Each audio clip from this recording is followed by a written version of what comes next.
Hey everyone, hope you're having a great Thursday.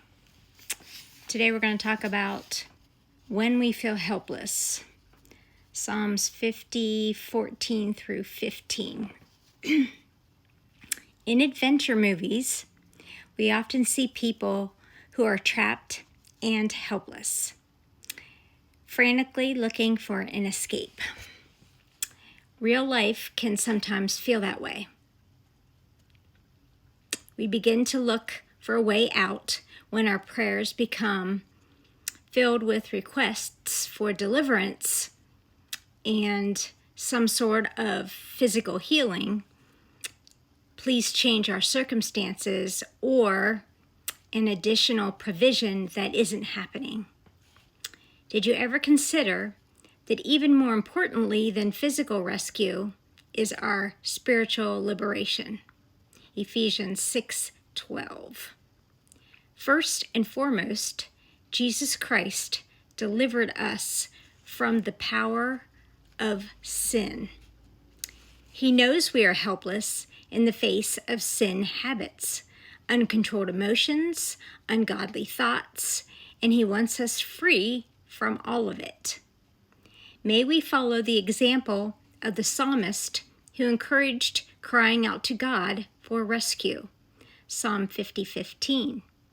Admit that you are helpless in your life and turn your gaze to the Lord. Let the Holy Spirit fill your spirit with the truth of the Scriptures. Meditate on them, commit yourself to following His ways, and then trust God and wait on Him to change you from the inside out. A day will come when the helpless feeling is replaced by the joy of being free. When it does, give God the glory. My Bible study today was kind of overwhelming and emotional. I think it was for everybody that was in the group. And God always gives you what you need to hear. And this week has been kind of a stressful week. I'm working more hours than I normally work. And this weekend is going to be a hard weekend for me. And think about me on Sunday. I need prayers on Sunday. And sometimes in life, you go through something and you're not quite sure why God has put you in that position. I have told you guys since November that life has it's like one thing after another, and you say, 2025 is going to be great. 2025 came and it was like, geez, ow, what the heck is going on? And, sometimes all you can do is pray. And if you have a good friend, you call them up and you talk to them. And, their life isn't rosy either. And then you look at what's going on in the world and you think, we don't have much time left. The urgency to pray for family, friends that don't know who Christ is. And sometimes that anxiety takes over in me because it's like, I'm ready to go. I'm ready to be with the Lord. But there's so many things that I haven't experienced yet that I wanted to experience.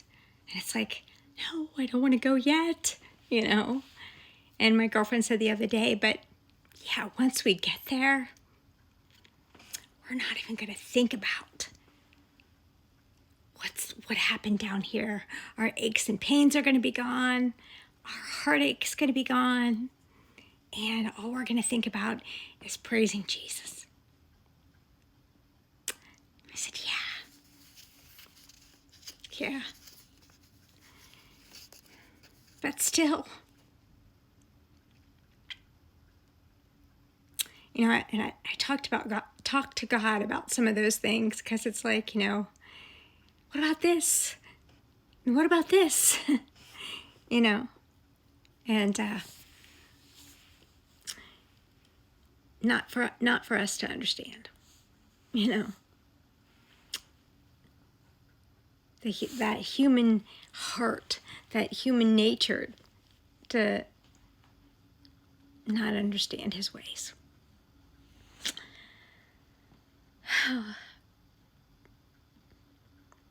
And there is a God of this world that is in control, unfortunately. And it doesn't matter what you think of people, or how Christian you think they are, or what a good person you think they are. Some people just have an evil side.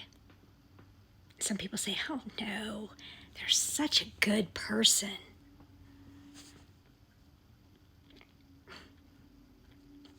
Some people aren't. And it breaks my heart.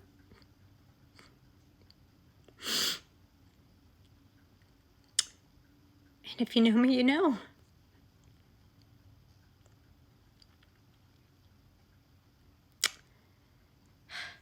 Pray you have a great rest of your day. The sun's shining, but the winds are blowing like a hurricane here. So, love you, my friends. I'll see you tomorrow.